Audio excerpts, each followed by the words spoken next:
नमस्ते दोस्तों, जोहार। मैं निमित सर आप सभी का अभिषेक चक्रवर्ती यूट्यूब चैनल में हार्दिक स्वागत करता हूं। क्लास 12 के स्टूडेंट्स के लिए बहुत बड़ी खुशखबरी है दोस्तों कि आप सभी का जैक की तरफ से ऑफिशियली मॉडल पेपर जारी कर दिया गया है। आज हम लोग इस वीडियो के माध्यम से क्लास 12 के इंग्लिश कोर के सेट 1 के मॉडल पेपर के एमसीक्यू टाइप क्वेश्चंस का कंप्लीट सॉल्यूशन देने वाले हैं, वो भी फुल एक्सप्लेनेशन के साथ। दोस्तों, अगर आप लोग इस चैनल पर पहली बार आए हैं तो इस चैनल को जल्दी से सब्सक्राइब कर ले, क्योंकि इस चैनल के माध्यम से आप लोगों को हर मॉडल पेपर का कंप्लीट सॉल्यूशन करवाया जाएगा with solution and with full explanation के साथ। दोस्तों, जल्दी से इस चैनल को सब्सक्राइब करें और बाकी दोस्तों के साथ इस वीडियो को शेयर कर दीजिए। तो चलिए दोस्तों, बिना देरी के वीडियो को शुरू करते हैं। तो दोस्तों, सबसे पहले आप लोग देख सकते हैं क्लास 12, ठीक है, इंग्लिश कोर का मल्टीपल चॉइस क्वेश्चंस, ठीक है। टाइम भी दिया गया दोस्तों, देख सकते हैं 1.5 घंटे का। कितना दोस्तों? आप लोगों को 1.5 घंटा दिया जाएगा। 40 एमसीक्यू टाइप क्वेश्चंस होंगे और आप लोगों का फुल मार्क्स देख सकते हैं दोस्तों, बगल में लिखा हुआ है 40, यानी 40 मार्क्स का आपका फुल क्वेश्चन होने वाला है दोस्तों। चलिए, कुछ जनरल इंस्ट्रक्शंस दिए गए हैं, उनको आगे पढ़ते हैं, ठीक है, यानी सामान्य निर्देश को जान लेते हैं। Total number of question is 40 दिया गया दोस्तों कि प्रश्नों की कुल संख्या 40 है, ठीक है। ईच क्वेश्चन कैरीज 1 मार्क, प्रत्येक प्रश्न 1 अंक का होगा, याद रखिएगा, ठीक है। 4 ऑप्शंस आर गिवन, 4 विकल्प दिए जाएंगे। Students are expected to select the most appropriate answer, छात्रों से अपेक्षा की जाती है कि वे सबसे सटीक उत्तर का चयन करेंगे, ठीक है। All the questions are compulsory, सभी प्रश्न क्या है दोस्तों? अनिवार्य है। और याद रखिएगा सबसे बड़ी बात, no marks will be deducted for wrong answer, गलत उत्तर के लिए कोई भी अंक काटे नहीं जाएंगे। इसलिए दोस्तों, सारे क्वेश्चंस को सॉल्व करके आइएगा आप लोग, किसी भी क्वेश्चंस का नेगेटिव मार्किंग होने वाला नहीं है, तो टेंशन मत लीजिएगा। लेकिन आप लोगों को सारा का सारा क्वेश्चन सटीक उत्तर देकर आना होगा, क्योंकि आप लोगों को टॉपर बनना है, ठीक है। और आप लोग सारे सॉल्व कीजिएगा, इस चैनल पर भरोसा दिखाइए दोस्तों, आपका 40 का 40 मैं दिलाऊंगा दोस्तों, भरोसा कीजिएगा, ठीक है। चलिए, क्वेश्चन नंबर 1 से हम लोग सॉल्व करते जाएंगे, अच्छे से समझेंगे, ठीक है। क्वेश्चन 1 देख सकते हैं दोस्तों, क्या लिखा गया है? In report writing narration of the event is always written in dash, यानी रिपोर्ट लेखन में घटना का विवरण हमेशा किस में लिखा जाता है? ये आपसे क्वेश्चन पूछा गया है। रिपोर्ट राइटिंग में जो होता है दोस्तों, घटना का जो विवरण किया जाता है वो किस में लिखा जाता है, यानी किस फॉर्म में लिखा जाता है दोस्तों? Option C is the correct answer दोस्तों, इमीडिएट पास्ट फॉर्म में। किसमें दोस्तों? इमीडिएट पास्ट फॉर्म में लिखाया जाता है, यानी रिपोर्ट राइटिंग में किसका यूज किया जाता है? इमीडिएट पास्ट फॉर्म, ठीक है। नेक्स्ट क्वेश्चन के बढ़ते, क्वेश्चन नंबर 2 देख सकते हैं दोस्तों, क्या है? You are Sudhanshu / Sunidhi, a staff reporter of the Times of India. You have been asked to cover the incident of a daylight robbery when the inmates were present in a house. आप the times of India newspaper के staff reporter है, ठीक है। या फिर सुधांशु है या फिर सुनिधि, याद रखिएगा, लड़के हैं तो सुधांशु और लड़की है तो सुनिधि है, ठीक है। आपसे एक दिन दहाड़े डकैती, याद रखिए दोस्तों, दिन दहाड़े डकैती यानी डे लाइट रॉबरी की घटना को कवर करने के लिए कहा गया है, जब एक घर में इनमेट्स मौजूद थे, ठीक है। What would be the correct title for the report, यानी रिपोर्ट के लिए सही शीर्षक, सही हेडिंग, सही टाइटल क्या होगा, ये आपसे पूछा गया दोस्तों। Option C is the correct answer, a daylight robbery, याद रखिएगा, ए डे लाइट रॉबरी, यानी क्वेश्चन में ही देखिए दोस्तों, इसका आंसर दिया भी गया है, ए डे लाइट रॉबरी, ठीक है। यानी इसको आपको टिक करना है, option C is the correct answer, a daylight robbery, यानी दिन दहाड़े डकैती, ठीक है। चलिए आगे की ओर बढ़ते, क्वेश्चन नंबर 3 देख सकते हैं, क्या है question? Letters to the editor are written for dash, यानी ये जो लेटेस्ट टू एडिटर है दोस्तों, किसके लिए लिखा जाता है? मैंने इसका क्वेश्चन पहले भी करवा चुका हूं। Option A is the correct answer दोस्तों, न्यूज़पेपर। किसके लिए दोस्तों? न्यूज़पेपर के लिए। और एक चीज याद रखिएगा दोस्तों, मैगजीन्स के लिए भी लिखा जाता है, ठीक है। ऑप्शन में अगर मैगजीन्स भी होता है ना दोस्तों, तो न्यूज़पेपर और मैगजीन्स बोथ होता है, यानी दोनों का दोनों होता है, ठीक है। ये जो लेटेस्ट टू द एडिटर है are written for newspaper and magazine also, याद रखिएगा, ठीक है। चलिए नेक्स्ट क्वेश्चन की ओर बढ़ते हैं, क्वेश्चन नंबर 4 देख सकते हैं, क्या है question? Which of the following is the most suitable salutation for latest to editors? निम्नलिखित में से कौन सबसे उपयुक्त यानी सुटेबल सैल्यूटेशन है, यानी अभिवादन है दोस्तों? ये आपसे पूछा गया है, बहुत ही इजी क्वेश्चन है दोस्तों, ऑलरेडी ये क्वेश्चंस मैंने करवा दिया है। Option D is the correct answer दोस्तों, सर ऑब्लिक मैडम, ठीक है। क्या होगा दोस्तों? सर ऑब्लिक मैडम, ये है सुटेबल सैल्यूटेशन, याद रखिएगा, ठीक है। चलिए नेक्स्ट क्वेश्चन के बढ़ते, क्वेश्चन नंबर 5 देख सकते हैं, क्या है क्वेश्चन दोस्तों? A notice is a formal means of dash, notice एक औपचारिक साधन है दोस्तों, किसका? कम्युनिकेशन का, याद रखिएगा, किसका होता है दोस्तों? कम्युनिकेशन का। Option D is the correct answer, याद रखिएगा, ठीक है। और साथ ही साथ याद रखिएगा, notice are given generally in newspapers और मैगजीन्स और displayed publicly on a school college notice board. याद रखिएगा, नोटिस आमतौर पर समाचार पत्रों या पत्रिकाओं में दिए जाते हैं या स्कूल और कॉलेज के नोटिस बोर्ड पर सार्वजनिक रूप से प्रदर्शित किया जाता है। याद रखिएगा दोस्तों, नोटिस कहां पर टंगा हुआ मिलता है दोस्तों? कॉलेज या स्कूल के नोटिस बोर्ड पर, याद है ना। और साथ ही साथ मैगजीन्स पर भी दोस्तों, और न्यूज़पेपर पर भी। ठीक है, न्यूज़पेपर भी इसका आंसर होगा, मैगजीन्स भी इसका आंसर होगा, और स्कूल और कहां दोस्तों? कॉलेज के नोटिस बोर्ड में भी चिपकाया हुआ आपको नोटिस मिल जाएगा। ठीक है, तो याद रखिएगा कम्युनिकेशन यानी संचार का साधन है। ठीक है, औपचारिक साधन है। चलिए नेक्स्ट क्वेश्चन के ऊपर बढ़ते हैं। क्वेश्चन नंबर 6 देख सकते हैं क्या है question. In article writing the conclusion should not include, यानी आर्टिकल राइटिंग में कंक्लूजन यानी निष्कर्ष में क्या शामिल नहीं होना चाहिए, ये आपसे पूछा गया दोस्तों। Option B is the correct answer. याद रखिएगा क्या हो जाएगा? Option B order. ठीक है, ऑर्डर शामिल नहीं किया जाता है। ठीक है, चलिए आगे बढ़ते हैं। क्वेश्चन नंबर 7 में क्या है दोस्तों question? Which one is a component of article writing? कौन सा आर्टिकल राइटिंग का एक घटक है यानी मुख्य घटक है, कंपोनेंट है? याद रखिएगा दोस्तों, option B is the correct answer. Heading और टाइटल, याद रखिएगा heading oblique title is the correct answer. Option B is the correct answer. याद रखिएगा दोस्तों, ये क्वेश्चन नंबर अब 8 से जो स्टार्ट होगा दोस्तों, वो टेक्स्ट बुक से होगा। किससे दोस्तों?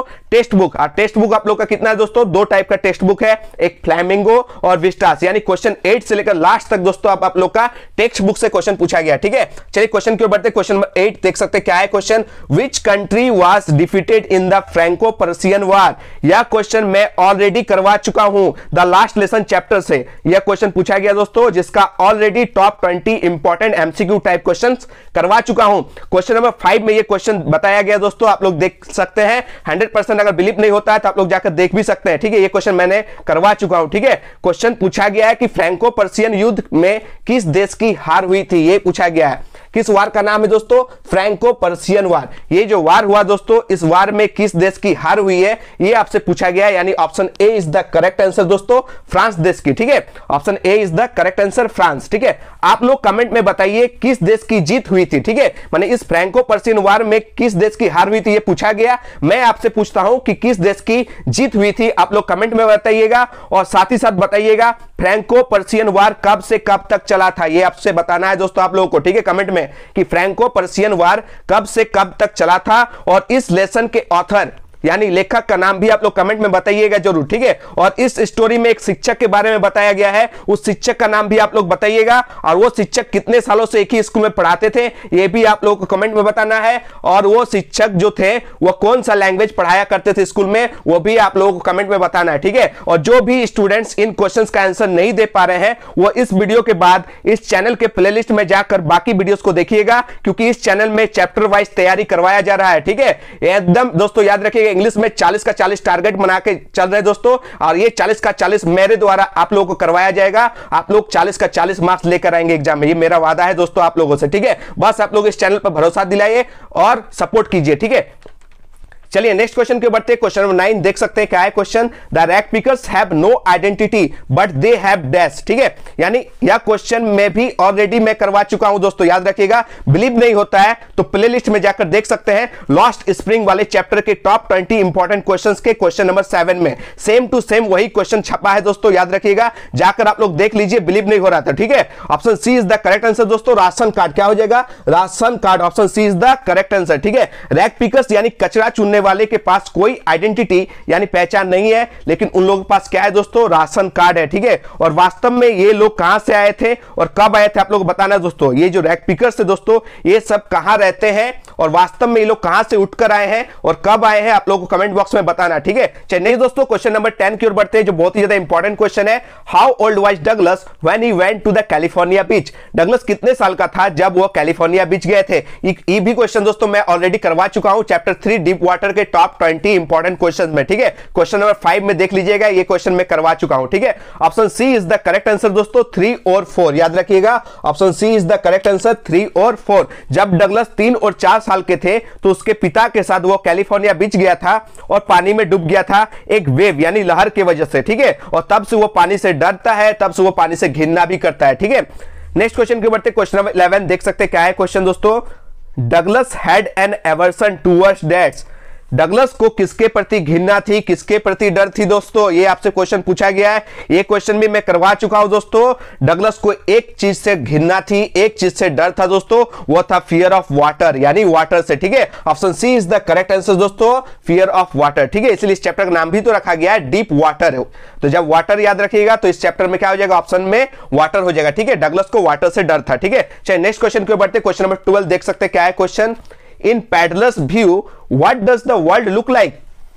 पैडलर की नजर में दुनिया कैसी दिखती थी दोस्तों। ठीक है, ये जो पैडलर है अपने आप को फिलोसोफर समझता था। ठीक है, अपने आप को क्या समझता था दोस्तों, एक फिलोसोफर समझता था। और पूरी दुनिया को कैसा दिखता था दोस्तों, वो एक रैट ट्रैप की तरह, एक चूहेदानी की तरह, एक बिग रैट ट्रैप की तरह, याद रखिएगा, एक बड़ी सी चूहेदानी की तरह ये देखते थे। ठीक है, option D is the correct answer दोस्तों, ए रैट ट्रैप। क्या हो जाएगा दोस्तों इसका आंसर, ए रैट ट्रैप। ठीक है, option D is the correct answer दोस्तों। यह क्वेश्चन फ्लैमिंगो बुक से चैप्टर 4 से यानी द रैट ट्रैप से पूछा गया है, जिसका मैन कैरेक्टर का नाम ही दोस्तों पैडलर है। ठीक है, जो रैट ट्रैप यानी चूहेदानी बेचा करता था और अपने आप को क्या समझता दोस्तों, एक बहुत बड़ा फिलोसोफर समझता था। ठीक है, कितने बच्चे चाहते हैं कि मैं इस चैप्टर का भी अच्छे से समझाऊं और इस चैप्टर से related top 20 important MCQ questions लाऊं। ठीक है, आप लोग कमेंट में बताइएगा। ठीक है, चलिए नेक्स्ट क्वेश्चन के बढ़ते। क्वेश्चन नंबर 13 क्या है देख सकते हैं। When was the Lucknow annual convention of the Indian National Congress Party held? यानी भारतीय राष्ट्रीय कांग्रेस पार्टी का लखनऊ वार्षिक अधिवेशन कब आयोजित किया गया था। ये क्वेश्चन दोस्तों चैप्टर 5 इंडिगो से पूछा गया। ठीक है, option C is the correct answer दोस्तों, दिसंबर 1916। क्या हो जाएगा दोस्तों इसका आंसर, दिसंबर 1916 को। ठीक है, चलिए दोस्तों नेक्स्ट क्वेश्चन की ओर बढ़ते हैं, क्वेश्चन नंबर 14 की ओर। बहुत ही ज्यादा इंपॉर्टेंट क्वेश्चन दोस्तों, pancake was the brand name of the dash. ठीक है, ये जो क्वेश्चन है दोस्तों चैप्टर 6 से पूछा गया है। ठीक है, आपके फ्लैमिंगो बुक से, पोएट्स एंड पेनकेक्स चैप्टर से। ठीक है, option C is the correct answer दोस्तों, मेकअप मटेरियल। क्या हो जाएगा दोस्तों इसका आंसर, मेकअप मटेरियल का जो ब्रांड नेम है दोस्तों वो पेनकेक है। ठीक है, चलिए नेक्स्ट क्वेश्चन की ओर बढ़ते हैं। क्वेश्चन नंबर 15 देख सकते हैं। Who was the boss of Jimny studios. ये जो जिमनी स्टूडियो था दोस्तों, उनका बॉस का नाम क्या था, option B is the correct answer दोस्तों, मिस्टर वासन। क्या हो जाएगा दोस्तों, mister Vasan is the correct answer, ये बॉस का नाम है। ठीक है, जिमनी स्टूडियो का बॉस का नाम मिस्टर वासन था। ठीक है, नेक्स्ट क्वेश्चन के बढ़ते, क्वेश्चन नंबर 16 देख सकते क्या है question. Who referred interview as ordeal. साक्षात्कार यानी इंटरव्यू को किसने परीक्षा यानी ऑर्डिल कहा दोस्तों, option D is the correct answer दोस्तों, H.G. वेल्स। क्या हो जाएगा दोस्तों इसका आंसर, ऑप्शन डी। ठीक है, H.G. वेल्स ने क्या कहा दोस्तों, इंटरव्यू को, साक्षात्कार को कहा ऑर्डिल यानी परीक्षा, मुख्य परीक्षा। ठीक है, ये क्वेश्चन दोस्तों चैप्टर 7 से पूछा गया है, द इंटरव्यू से पूछा गया है। ठीक है, नेक्स्ट क्वेश्चन की ओर बढ़ते दोस्तों। क्वेश्चन नंबर 17 में देख सकते क्या है question. Who were Sophie and Jansie. Sophie और जेंसी कौन थे दोस्तों, option D is the correct answer, both B and C. क्या हो जाएगा दोस्तों, बोथ बी एंड सी। वो फ्रेंड्स भी थे और क्लासमेट्स भी थे, याद रखिएगा। ठीक है, फ्रेंड्स भी थे और साथ ही साथ क्लासमेट्स यानी सहपाठी भी थे। ये जो चैप्टर दोस्तों चैप्टर 8 से पूछा गया है, कौन से दोस्तों, चैप्टर 8। चैप्टर 8 का नाम दोस्तों गोइंग प्लेसेस, याद रखिएगा, गोइंग प्लेसेस से ये चैप्टर पूछा गया दोस्तों ये क्वेश्चन। ठीक है, चलिए आगे बढ़ते दोस्तों।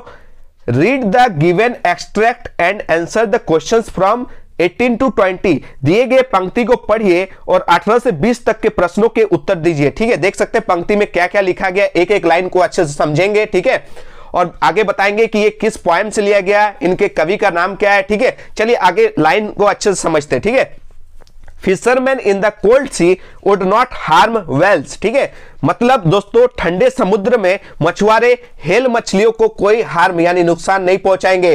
किस मछली का नाम लिया गया दोस्तों, व्हेल फिश। ठीक है, इनको मछुआरे किसी भी टाइप का हार्म यानी नुकसान नहीं पहुंचाएंगे, ये पॉइंट का आग्रह है, अनुरोध है। ठीक है, आगे की ओर बढ़ते दोस्तों। And the man gathering salt would look at his hurt hands. ठीक है, और जो आदमी क्या कर रहा है दोस्तों, गैदरिंग सॉल्ट यानी जो नमक इकट्ठा कर रहा है दोस्तों, वो अपने हर्ट हैंड्स यानी अपने जो घायल हाथों का उपचार करेंगे, ध्यान रखेंगे। ये पोएट का आग्रह दोस्तों, रिक्वेस्ट है। ठीक है, यानी ये जो पोएम है दोस्तों, याद रखिएगा दोस्तों, ये एक्सट्रैक्ट फ्लैमिंगो बुक के पोएम 3 कीपिंग क्वाइट से लिया गया। किससे लिया गया दोस्तों, पोएम का नाम है कीपिंग क्वाइट। ठीक है, जिनके कवि का नाम है दोस्तों पैब्लो नेरुदा, याद रखिएगा। चलिए अब क्वेश्चंस की ओर देखते हैं, क्वेश्चन नंबर 18 से लेकर 20 तक दोस्तों। क्वेश्चन नंबर 18 में क्या है दोस्तों, इस एक्सट्रैक्ट से क्वेश्चन पूछा गया है। Who is the poet of the given extract यानी पोएम। इस पंक्ति यानी एक्सट्रैक्ट के यानी पोएम के कवि कौन है दोस्तों, ये आपसे पूछा गया है। और आपसे रिक्वेस्ट है मेरा कि जितने भी चैप्टर से दोस्तों उसके लेखक का नाम याद कर लीजिएगा और जितने भी पोएम्स है उनके कवि का नाम याद कर लीजिएगा और पोएम्स के लाइंस को भी देख लीजिएगा। इस तरह का क्वेश्चंस पूछा जाएगा दोस्तों, ठीक है। किसी भी पोएम्स का 4 लाइन उठा के दे देगा और उनसे 4 क्वेश्चंस पूछ दिया जाएगा, ठीक है। इसलिए आप लोगों से रिक्वेस्ट है जितने भी पोएम्स है दोस्तों आपके फ्लैमिंगो बुक से, आई होप 6 पोएम्स याद रखिएगा और 6 पोएम्स में एक पोएम मैं करवा दिया हूं दोस्तों, माय मदर एट 66, और बाकी 5 पोएम बचा हुआ है, ठीक है। अच्छे से कर लीजिएगा, वहीं से क्वेश्चंस आने वाले, ठीक है। तो याद रखिएगा ये जो एक्सट्रैक्ट है दोस्तों इनके कवि कौन है दोस्तों, option A is the correct answer, Pablo Neruda. याद रखिएगा इस एक्सट्रैक्ट यानी इस पोएम के लेखक कवि कौन है, पैब्लो नेरुदा, ठीक है। नेक्स्ट क्वेश्चन की ओर बढ़ते हैं, क्वेश्चन नंबर 19 देख सकते हैं क्या है question. What does the poet expect the fisherman to do. कवि मछुआरे से क्या अपेक्षा यानी एक्सपेक्ट करता है दोस्तों, क्या अपेक्षा करता है कि मछुआरा किस मछली को हार्म नहीं पहुंचाएंगे दोस्तों, वेल मछली को, ठीक है। हाँ देखिए ऑप्शन में कहां है दोस्तों, ऑप्शन ए देख सकते हैं दोस्तों, not to harm the whales, यानी वेल मछली को किसी भी प्रकार का कष्ट नुकसान नहीं पहुंचाएंगे, ठीक है। चलिए आगे बढ़ते हैं दोस्तों, क्वेश्चन नंबर 20 इस एक्सट्रैक्ट का लास्ट क्वेश्चन दोस्तों, क्या है question. The man gathering salt would look at his dash. ये क्या है दोस्तों question, option B is the correct answer हो जाएगा दोस्तों, हर्ट हैंड्स, यानी अपने जो जोखिम हाथ है दोस्तों, दुर्लभ हाथ है यानी जो घायल हाथ है उसका उपचार करने के लिए पोएट का आग्रह किया गया दोस्तों। छोड़िए नमक इकट्ठा करना और अपने हाथों को ख्याल रखिए दोस्तों, अपने हर्ट हैंड्स का ख्याल रखिए, उसका उपचार कीजिए, अभी कुछ मत कीजिए जब तक मैं 12 नहीं गिनता हूं, ठीक है। ये जो कवि है दोस्तों कीपिंग क्वाइट, सबको शांत रहने बोलता है, किसी भी टाइप का हो हल्ला किसी भी टाइप का मूवमेंट्स करने मना करता है, शोर शराबा करने मना करता है और प्रेम से अच्छे से ड्रेस पहनकर अपने भाई का हाथ पकड़कर सेडी ट्री यानी छायादार पेड़ के नीचे घूमने बोलता है दोस्तों, ठीक है। चलिए नेक्स्ट क्वेश्चन की बढ़ते हैं, क्वेश्चन नंबर 21 देख सकते हैं क्या है question. To what does the poet यानी कमला दास कंपेयर हर मदर। ये भी क्वेश्चन मैं ऑलरेडी करवा चुका हूं दोस्तों, माय मदर एट 66 से ये क्वेश्चन पूछा गया है, ये क्वेश्चन मैं ऑलरेडी करवा चुका हूं, आप लोग देख लीजिएगा, ठीक है। टॉप 20 इंपॉर्टेंट एमसीक्यू क्वेश्चंस करवा चुका हूं और क्वेश्चन नंबर 11 में हूबहू यही क्वेश्चन मैं बताया हूं, ठीक है।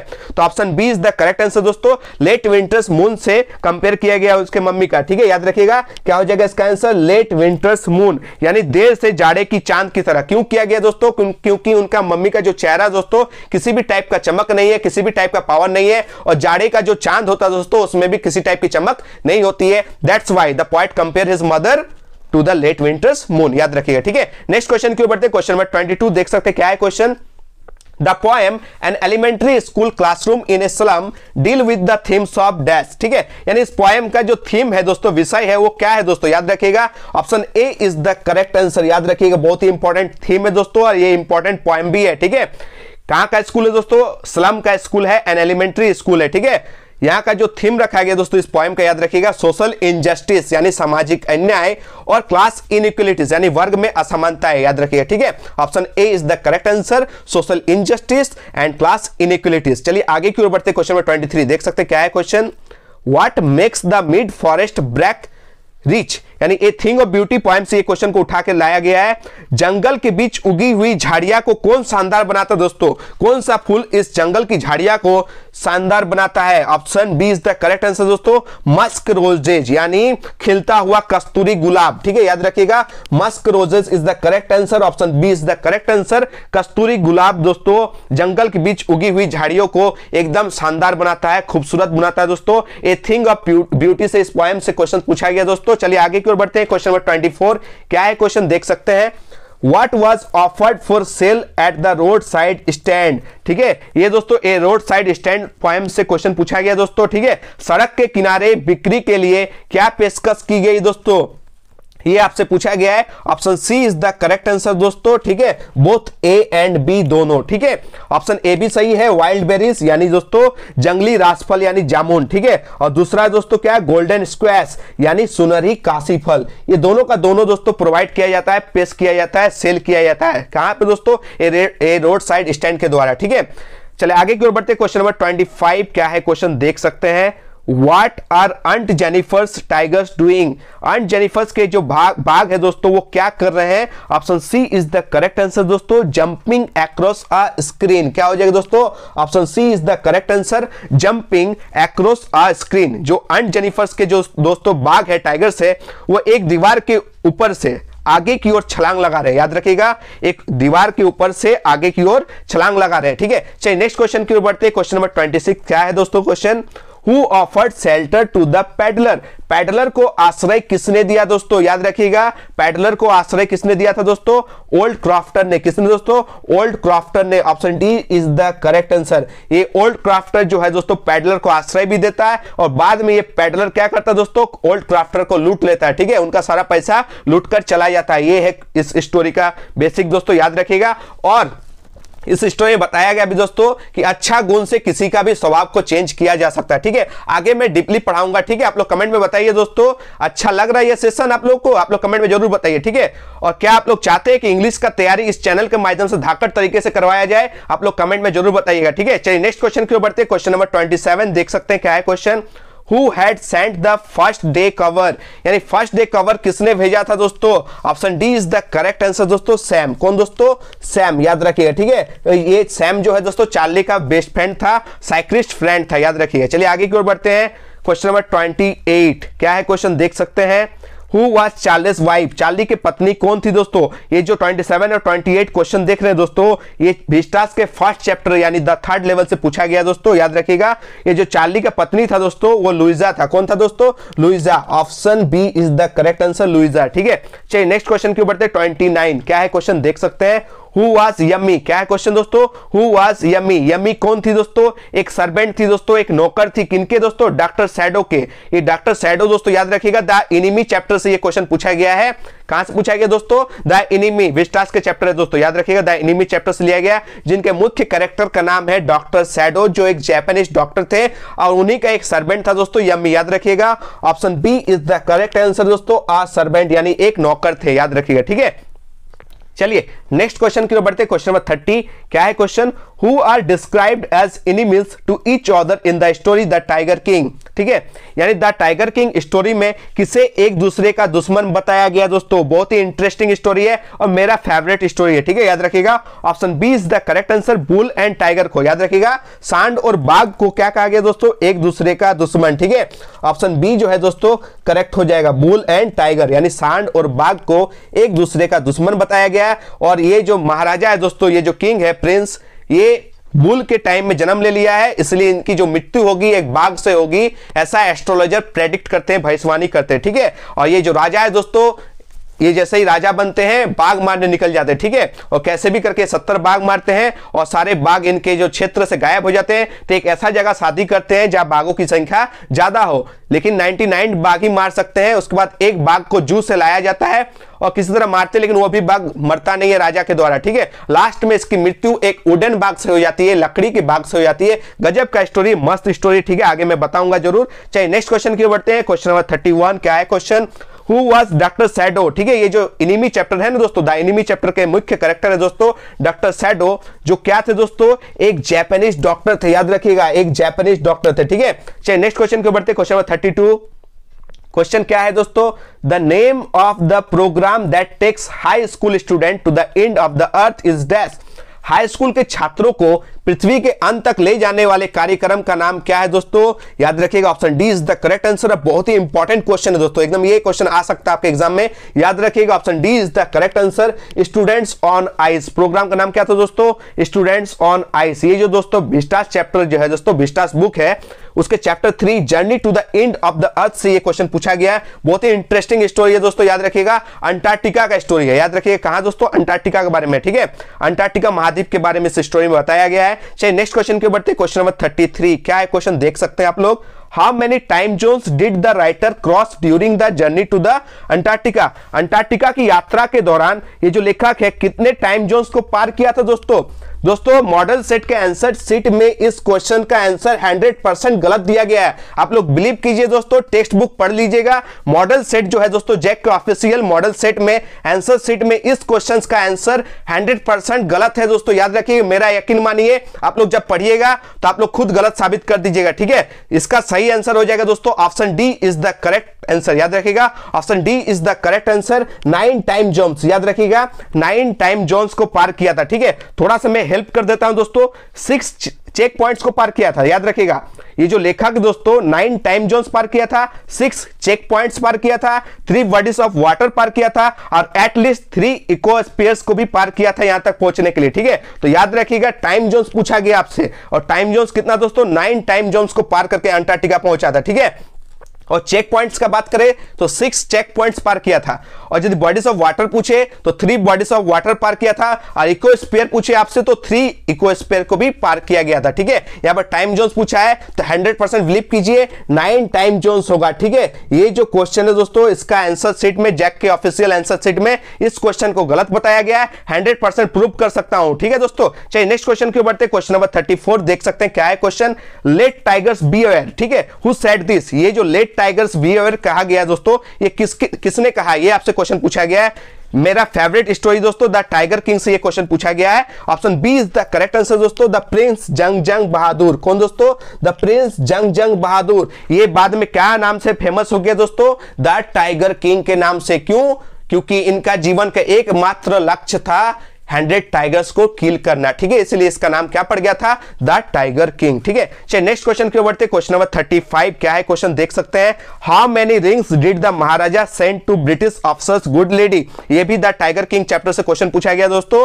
ब्रिटिश अधिकारी के पत्नी को महाराजा ने कितनी अंगूठियां भेजी, ये आपसे क्वेश्चन पूछा गया है। Option C is the correct answer दोस्तों, 50 रिंग्स। याद रखिएगा कितना दोस्तों, 50 रिंग्स। दोस्तों राजा जो है अपने राज्य को 50 सोने की अंगूठियां जिनका मूल्य कीमत 3 लाख रुपया था, कितना दोस्तों, 3 लाख रुपया था, रिश्वत के रूप में ब्रिटिश अफसर्स की पत्नी को दिया दोस्तों। याद रखिएगा 50 रिंग्स, गोल्डन रिंग्स दिया गया था जिनका कीमत दोस्तों 3 लाख रुपीस। याद रखिएगा। ठीक है, चलिए नेक्स्ट क्वेश्चन की ओर बढ़ते हैं। क्वेश्चन नंबर 36 क्या है देख सकते हैं question, Each story told by Jack had a small creature named Dash।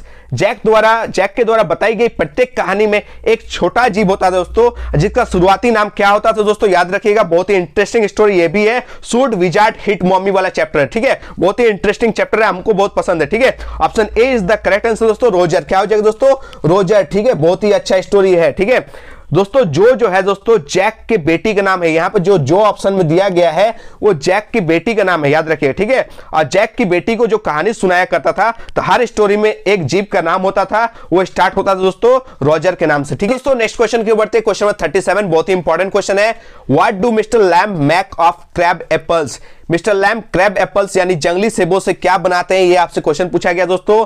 इन जंगली सेबों से वे क्या बनाते थे दोस्तों, जेली बनाते थे। क्या, option C is the correct answer. बहुत ही इमोशनल चैप्टर है दोस्तों, याद रखिएगा। इनको पढ़िएगा तो आपको थोड़ा सा दुख पहुंचेगा, याद रखिएगा। ठीक है, ये बेस्टास के चैप्टर 6 से पूछा गया है, on the face of it. ठीक है, एक का टांग जो उड़ गया है बम से और एक का आधा चेहरा जल गया दोस्तों। याद रखिएगा, इस स्टोरी को पढ़िएगा तो आप इमोशनल हो जाइएगा, बहुत ही इमोशनल चैप्टर है। ठीक है, नेक्स्ट क्वेश्चन की ओर बढ़ते हैं। क्वेश्चन 38 देख सकते हैं क्या है question, how many times had Evans escape from the prison. यानी इवांस जो है कितनी बार जेल से भागा था, ये क्वेश्चन पूछा गया दोस्तों। Option C is the correct answer दोस्तों, 3 क्या हो जाएगा, 3 इज द करेक्ट आंसर। 3 बार जेल से भाग गया था दोस्तों, इसलिए जेल के जो अफसर्स थे उन्हें इवांस द ब्रेक के नाम से जानते थे। क्या दोस्तों, इवांस द ब्रेक के नाम से उन्हें पुकारते थे जेल के जो अफसर है, क्योंकि 3 बार जेल तोड़कर भाग गए थे दोस्तों। याद रखिएगा। ठीक है, चलिए नेक्स्ट क्वेश्चन के ऊपर बढ़ते हैं। क्वेश्चन नंबर 39 क्या है दोस्तों, हु वाज अन्नान। अन्नान कौन थे, ये आपसे पूछा गया है। Option D is the correct answer दोस्तों,